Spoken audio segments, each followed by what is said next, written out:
सी जुमा पढ़ा के मेरे कोल शेर सीखे, मेरे कोल तकरीर सीखी, मेरे कोल अख चख पा के गल करन दा जज्बा सीखिया। वो दलिया ता करके तेरे वर्गा सूर मैनू जिस मर्जी प्यो नूं भौंके मैनू भौंके भौंक पैंदा, लेकिन खादिम कदी मेरे खिलाफ नहीं बोलिया। ओनू पता सी इथों ही ते लभी है अर्श। एक लफ्ज मेरे खिलाफ नहीं बोल सकिया खादिम। ए ते थल्लियां ते लानत पई खड़ी। एक कंजर अपने प्यो दे भी नहीं, प्यो दे होण ते कंजरो प्यो जिहदी इज्जत करदा तुसां नहीं करदे। फिर लानत ओ जिहदा प्यो जिन्नू प्यो वडेरा समझे ना, जेड़े ओदी इज्जत ना करन उन्हां नूं कहंदे ने हराम दे। डॉक्टर अशरफ बैठा, मैं पता नहीं किन्नी थावां ते बोल छड्डिया, वो नहीं बोले। क्या इस सादे ने नहीं आखिया साफ रिकॉर्डिंग नहीं चढ़ी फिर दी, बंदे हमने मरवा दिए, सब कुछ करवाया, लेकिन सीधी सादी बात है हमारा कोई मुतालबा पूरा नहीं हुआ। ये रिकॉर्डिंग चढ़ी फिर दी है कि नहीं?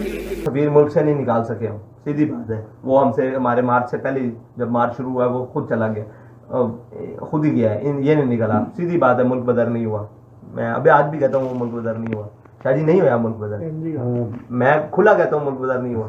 मसनूआत का बाइकाट नहीं हुआ भाई, उन्होंने नहीं किया, हमने आखिरी दम तक जोर लगाया मसनूआत का बाइकाट। लेकिन पहला मसला सफ़ीर था, ठीक है, वो आपको बता दिया कि वो नहीं गया मुल्क से, बदर नहीं हुआ हमसे। ओ दलिया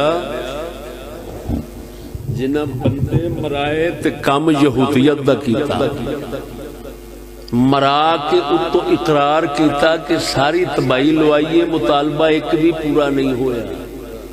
वो ते तेरे नजदीक हैं मुजद्दिद ते रस्म शबीरी वाले, तो हुण मैं तेरा वालिद नहीं कह सकता मैनू गैरत आउंदी, मैं अपना मामू आखा, मैं अपना शेख आखा। मेरे शेख मुकर्रम ने कुफर दी आखे च दलिया गल करना इंज सिखाया। इहो ही खादिम मरिया लगड़ा मेरे गोडियां नूं आण के फड़दा हुंदा सी जुमा पढ़ा के, मेरे कोल शेर सीखे, मेरे कोल तकरीर सीखी, मेरे कोल अख चख पा के गल करन दा जज्बा सीखिया।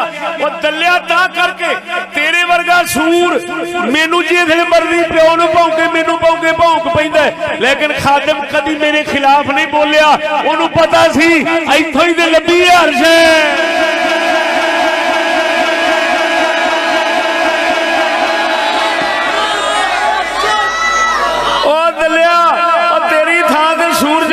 गुलर जम पैदा ओ कतूरिया मैं तेन पुछना दस तू कहना पिया फरसूदा निजाम विचों मैं निकल गया ते शबीरी निजाम विच आ गया, ते जेड़े उस निजाम दा जिन्नू वडेरा समझी बैठा है वो पिया आंदा है असां दे इत्थों ही सीखे। एक लफ्ज मेरे खिलाफ नहीं बोल सकिया खादिम। ए ते थल्लियां ते लानत पई खड़ी।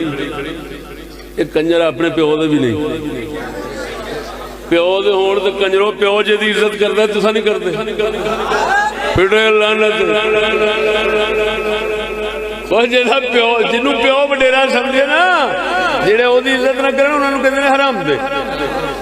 डॉक्टर अशरफ बैठा, मैं पता नहीं किन्नी थावां ते बोल छड्डिया, वो नहीं बोले। तेरी जमात हरी भी थल्ले, जित्ती भी थल्ले, असां हजूर दे जोड़े पाक दा सदका कित्थे होने आ, कित्थे होने आ, उत्ते होने आ या थल्ले? तू सिर्फ अपनियां तो पुछदा रहो। दलिया सानू दुश्मन आखदा, दुश्मन जानदा है इन्हां थल्ले रहण दा वल सिੱਖਿਆ ही नहीं।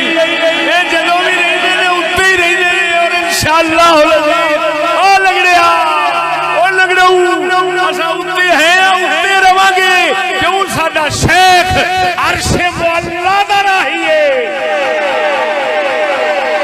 अंग्रेजी निजाम अंग्रेजी तहजीब तालीम से मूतरदा रहा है सारी जिंदगी, सानू भी वही वल सिखा गया है। अल्लाह दे फजल नाल ਥੱਲੇ ਪੈਣ ਦਾ ਤਰੀਕਾ ਤੈਨੂੰ ਆਉਂਦਾ ਹੈ, ਸਾਨੂੰ ਨਹੀਂ ਆਉਂਦਾ।